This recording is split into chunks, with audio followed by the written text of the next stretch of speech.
36 घंटे लगे इस बार लालबाग के राजा के विसर्जन को, 10 घंटे के डिले। शायद से पापा इस बार नाराज थे क्योंकि अंबानी ने इस बार गुजरात से एक ऐसी राफ्ट लाई जिसने इतने सालों से चलते आ रही कोली समाज के विसर्जन की रीत को तोड़ दिया। पापा नाराज थे, मूर्ति वहां से हिली नहीं। अगर आप भी इसी तरीके की न्यूज इंस्टाग्राम यूट्यूब पर देखकर उसमें भरोसा कर रहे हो तो कॉन्ग्रेचुलेशन, आप लोगों को बहुत इजीली बहुत सक्सेसफुली बांट दिया गया है। बहुत गुस्सा आता है मुझे जब लोग भगवान की चीजों में भी पॉलिटिक्स को ऐड कर देते हैं, but I will tell you the truth. Basically एक पर्टिकुलर टाइम पे मूर्ति कोस्ट पे पहुंच जानी चाहिए थी क्योंकि ऑलरेडी 2 दिन से बारिश हो रही थी और हाई टाइड्स का अनुमान लगाया गया था। बट मंडल के अध्यक्ष ने खुद ही एडमिट किया कि उनको वहां से निकलने में देरी होगी और जब तक कि वो लोग यहाँ पे पहुंचे तो इट वॉज टू लेट। बहुत ज्यादा हाई टाइड शुरू हो चुके थे। नॉर्मली बाकी मूर्तियों को समुद्र के 20-30 मीटर में विसर्जन कर दिया जाता है, बट लालबाग की मूर्ति इतनी बड़ी है कि उसकी एक रीत है। एक राफ्ट के ऊपर बाप्पा की मूर्ति बैठाई जाती है और 2 बोट लगती है उसको खींचने के लिए। वो बोट उसको सेंटर तक के लेके जाती है समुद्र के और वहाँ पे उसका विसर्जन किया जाता है। अब इस बार लालबाग के मंडल ने कुछ तो भी नया सोचा। उन्होंने गुजरात से एक ऑटोमेटिक राफ्ट बुलाई जिसके अंदर बहुत सारे फीचर्स भी थे जैसे 360 रोटेशन एंड ऑल। अब वो राफ्ट ऑटोमेटिकली जाती थी, किसी को उसके साथ में जाने की जरूरत भी नहीं थी क्योंकि already it was a very bad weather.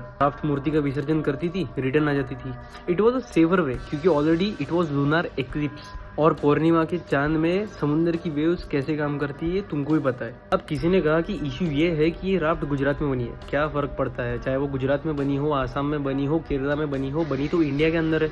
मतलब how easy it is to divide people. तुम लोगों को लोग लैंग्वेज के भरोसे, तुम लोगों को लोग स्टेट के भरोसे, तुम लोगों को लोग कास्ट के भरोसे, धर्म के भरोसे कितनी इजीली बांट सकते हैं। हो सकता है कि जो इंसान ने स्टेटमेंट दिया कि हमसे हमारा हक छीना गया है उसको कहीं ना कहीं दुखा हो इसलिए उसने हेट स्टेटमेंट दे दिया, बट जरूरी नहीं कि तुम वो हेट कैरी ऑन करो। मेरा यही कहना है कि ये छोटे मोटे टेक्निकल इशू हर छोटे मोटे पंडाल में आते हैं।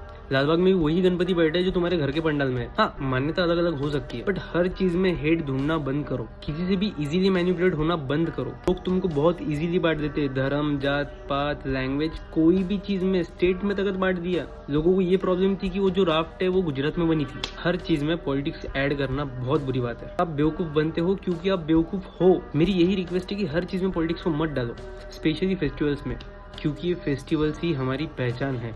जय हिंद।